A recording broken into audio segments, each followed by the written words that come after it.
دو چیزیں، ایک عشق اور ایک فکر. انسان کو یا تو عشق جگا سکتا ہے یا تو فکر جگا سکتی. نہ ہمارے پاس عشق ہے نہ ہمارے پاس فکر ہے، ہم دونوں سے عاری ہے، اور ہمارے یہ بوجھ زمین پہ بھاری ہے. زمین بھی سوچتی ہوگی یہ بوجھ مجھ پر سے کب ہلکا ہوگا، یہ گناہوں کا بوجھ، یہ پاپ کا بوجھ، یہ جو ہم اتنے کلو کے ہیں، یہ پاپ کا بوجھ ہے زمین پر.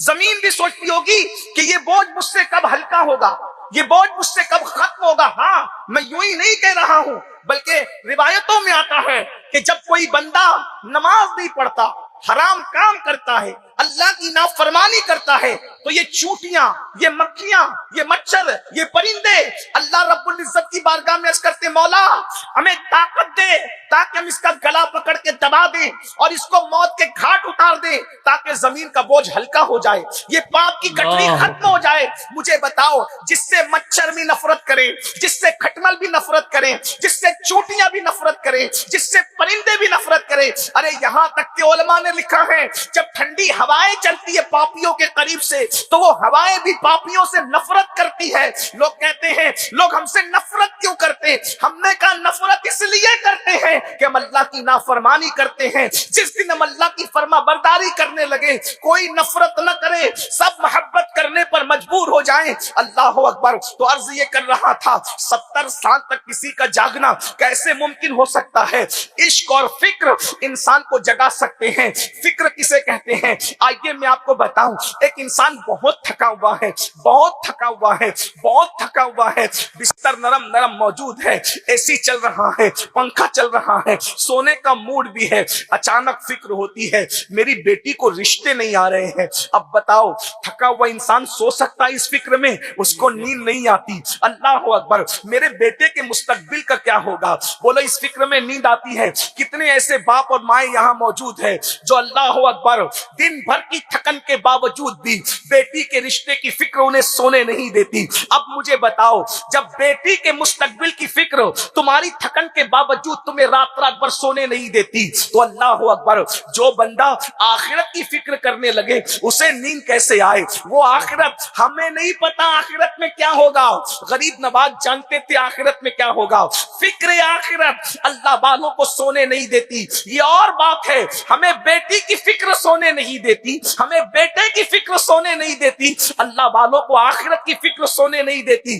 اس لیے کہ آخرت میں تو ہم نے یہ سوچ رکھا ہے کہ معاذ اللہ وہاں تو تماشا ہوگا. استغفر اللہ. لوگ تو یہ کہتے ہیں وہاں تو تماشا ہوگا. میں نے کہا اللہ اکبر آخرت میں کیا ہوگا یہ حدیث میں موجود ہے. اللہ کے سچے رسول اب کیوں وہ نہیں سوئے؟ یا تو فکر سونے نہیں دیتی یا تو عشق سونے نہیں دیتا. میں پہلے فکر پر ہی گفتگو کر لوں تاکہ ہمیں بھی آخرت کی فکر ہو جائے. میرے بھائیوں میری بہنوں آخرت کیا ہے؟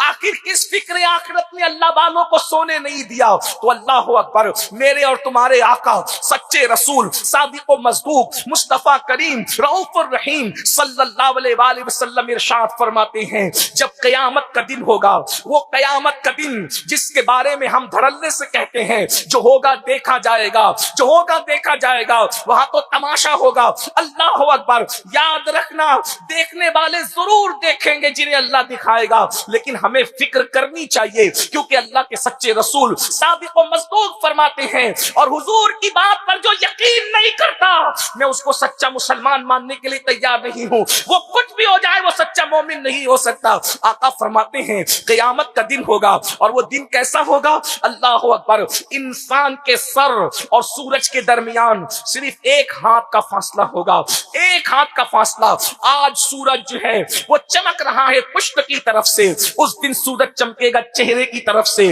اور لوگوں کے بھیجے ان کی کھوپڑیوں میں ایسے کھول رہے ہوں گے جیسے چولہے پہ رکھی ہوئی ہانڈی کے اندر پانی کھولتا ہے. مسلمانوں ذرا تصور کرو ہمارے سچے رسول فرما رہے ہیں ہمارا کھوپڑی کے اندر بھیجا کھولنے والا ہے، وہ دن آنے والا ہے. بتاؤ اس دن کے لیے کیا تیاری کی ہے؟ اس دن تو صرف انہی کا بھیجا نہیں کھولے گا جو اللہ کے عرش کے سائے میں ہوں گے، باقی سب کا بھیجا کھولے گا. ہے کوئی گارنٹی کہ اللہ کے عرش کا سایہ ہمیں اور آپ کو ملے گا؟ جس کو سایہ نہیں ملے گا اللہ اکبر. ذرا تصور تو کرنا میرے بھائی،